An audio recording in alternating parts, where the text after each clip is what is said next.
ऐसा है वैसा है, भले उससे नाराज रहती हो, भले उसको अपशब्द कह देती हो, भले उसको ताना दे देती हो, भले गाली दे देती हो, फिर भी वो उसका गुणगान गा रही है, उससे विनय कर रही है, बहुत अच्छी है। कोई आया उससे कह दिया साहब बहुत बढ़िया है, संभाल लेती है, बहुत अच्छी। भले बहू सामने नहीं सुन रही है कान लगाकर कि ये क्या बोल रही है।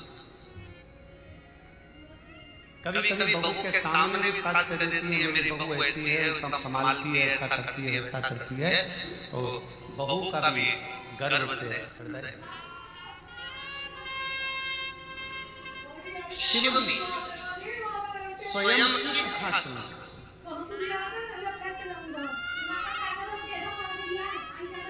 लड़ाई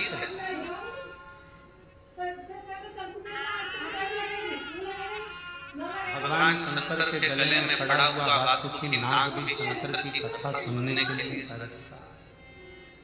मस्तक पर चढ़ा हुआ चंद्र भी शिव की कथा श्रवण करने के लिए तरसा। नंदी भी भगवान शंकर की कथा को श्रवण करने के लिए तरसते। तो पूछा कि ये जो शिव की कथा को श्रवण करने के लिए ललायित होकर एक दृढ़ निश्चय कर विश्वास लेकर भरोसा लेकर जो शंकर जी की कथा में पहुंचता है वो कौन है? तो कहा वो कोई दूसरा नहीं, 33 कोटि देवता और शिव स्वयं कथा में आकर बैठते हैं। कोई दूसरा नहीं सुनेगा। कथा किसको अच्छी लगती है?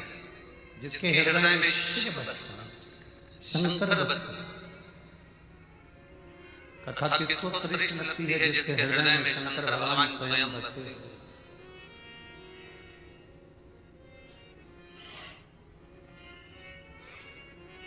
किसके घर में कथा सुनने आए हो? जम के बोलो जरा। मायके में, अपने पिता के घर में आए हो, अपने बाबू के घर आए हो, कुबेर भंडारी के दरवाजे पर पहुंचे हो। और कल का ही वो दिन है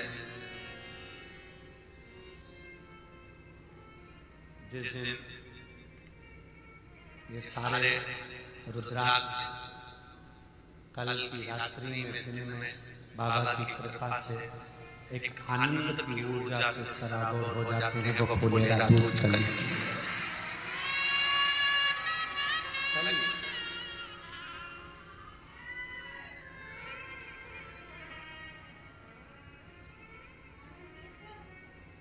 कल फूलेरा दूध का दिन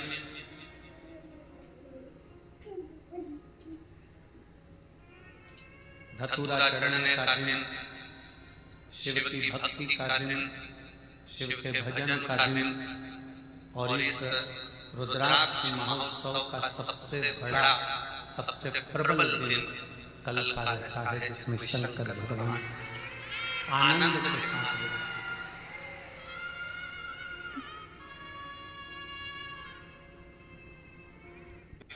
तीनों दिन लगातार कल